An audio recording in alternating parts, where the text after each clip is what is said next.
అస్సాం ముఖ్యమంత్రి నిన్న చెప్పినట్టుగానే ఇవాళ ఒక బాంబు పేల్చారు హిమంత్ బిశ్వా శర్మ.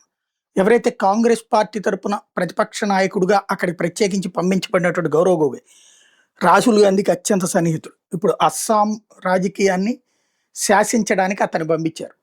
ఆ గౌరవ్ గొగోయ్ వచ్చినప్పటి నుంచి అదేదో అంటారు కదా, ఇంటి గుట్టు పెరుమాళ్ళ ఇదే అతని పేరు ఉంది కదా, మన రావణాసురుడి సోదరుడు విభీషణుడికి కానీ ఆ ఇంటి గుట్టు ఇప్పుడు కాంగ్రెస్లోనే ఉండొచ్చినోడే కదా ఈయన. హిమంత్ బిశ్వా శర్మ కాంగ్రెస్ నుంచి వచ్చినోడు కాబట్టి అతని జీవితం ఇతనికి ఎరుక. కాబట్టి ఈయన బాగా పట్టుకున్నాడు. ఇప్పుడు బాంబు పేల్చాడు. ఎవరైతే గౌరవ్ గొగోయ్ వాళ్ళ భార్య గతంలో 2014కి ముందు దాకా కూడా దాదాపు 8-9 సంవత్సరాల పాటు పాకిస్తాన్లో పనిచేసింది, జాబ్ చేసింది పాకిస్తాన్ జీతంతో. ఏంటో తెలుసా, పర్యావరణానికి సంబంధించిన పనులట.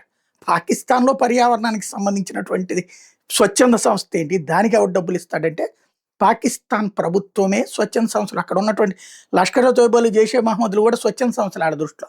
అట్లాంటి సంస్థల నుండి డబ్బులు తీసుకుంది. ఈవెన్ ఇండియాకి తర్వాత మోడీ సర్కార్ వచ్చిన తర్వాత వచ్చేసిన తర్వాత కూడా ఆమెకి జీతం పడతానే ఉంది పాకిస్తాన్.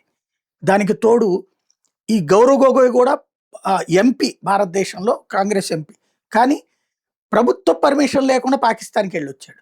ఈ లెక్కలన్నిటి తీస్తూ వీళ్ళు పాకిస్తాన్ ఏజెంట్లు, బంగ్లాదేశీయులని అస్సాం నుండి తరిమివేయకుండా అడ్డుపడుతున్నోళ్ళు అన్నటువంటి రూట్లో ప్రజల్లోకి తీసుకెళ్లే ప్రయత్నం చేస్తున్నాడు. ప్రజలు ఏ మేరకు నమ్ముతారో చూడాలి.